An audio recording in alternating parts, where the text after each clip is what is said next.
वीत राग, राग मतलब अटैचमेंट, वीत मतलब फ्री फ्रॉम अटैचमेंट।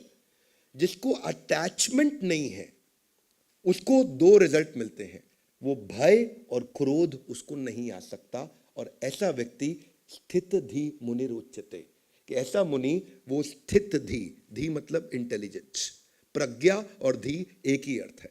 स्थित धी, किसका स्थित धी? जो कि फ्री फ्रॉम अटैचमेंट है। इसको थोड़ा और आसानी से समझते हैं। इसको ऐसे समझो, मिल गया तो खोने का डर, नहीं मिला तो anger. One more time, come on everybody. मिल गया तो नहीं मिला तो एंगर। गुस्सा कब आता है? जब मेरी बात नहीं मानी गई। डर कब लगता है? जो मेरे पास है मेरे हाथ से छिन जाए। मिल गया तो खोने का डर, नहीं मिला तो एंगर। तो ये भगवान ने दो चीजें बताई कि जो स्टेबल इंटेलिजेंस का आदमी उसको डर नहीं लगता। डरता कौन है? अनस्टेबल इंटेलिजेंस का आदमी। भय किसको आता है? अनस्टेबल इंटेलिजेंस का आदमी।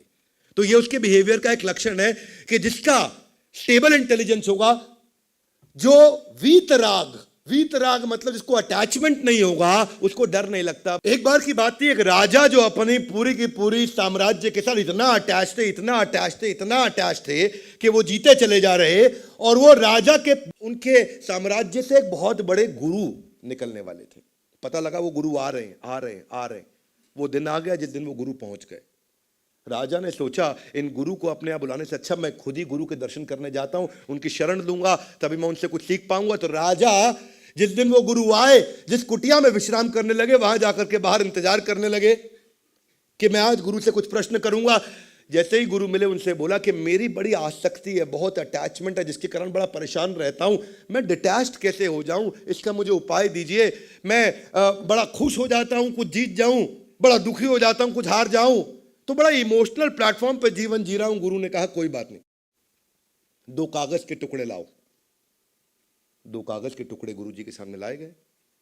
गुरुजी ने एक कागज का टुकड़ा लिया, उस पर कुछ लिखा, बंद कर दिया, फोल्ड कर दिया। दूसरा कागज का टुकड़ा लिया, उस पर भी कुछ लिखा, उसको भी फोल्ड कर दिया। राजा बैठ के वहां सब देख रहे थे, ये क्या कागज पर लिख रहे हैं? मैं बड़ा सीरियस प्रश्न पूछ रहा हूं, ये कुछ चिट्ठी बना रहे।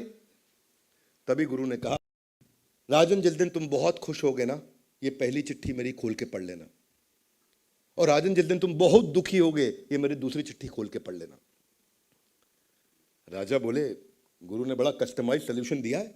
दोनों चिट्ठी बड़ी संभाली, बड़े बड़े एनवलप बनाए, खुश होने के ऊपर लेबल लिख दिया, ये खुशी वाली चिट्ठी है। दुखी पे दुखी का लेबल लिख दिया, दुख वाली चिट्ठी लेके राजा निकल पड़े।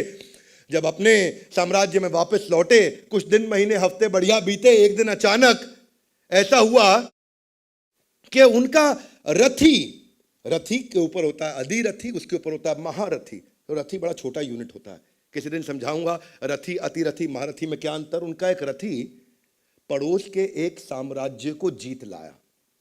राजा बहुत खुश हुए कि मुझे ना अधिरथी लगा ना महारथी लगा, पड़ोस के साम्राज्य को जीत लाया। अब इतना खुश हुआ तो उनको याद आया गुरु की बात, जब बहुत खुश होंगे तो खुश वाली चिट्ठी खोल लो। और जैसे ही उन्होंने खुश वाली चिट्ठी खोली, खुश वाली चिट्ठी खोलते ही अचानक पढ़ा तो उसमें क्या लिखा? उसमें लिखा, इट इज टेम्पररी, ये थोड़े समय के लिए है।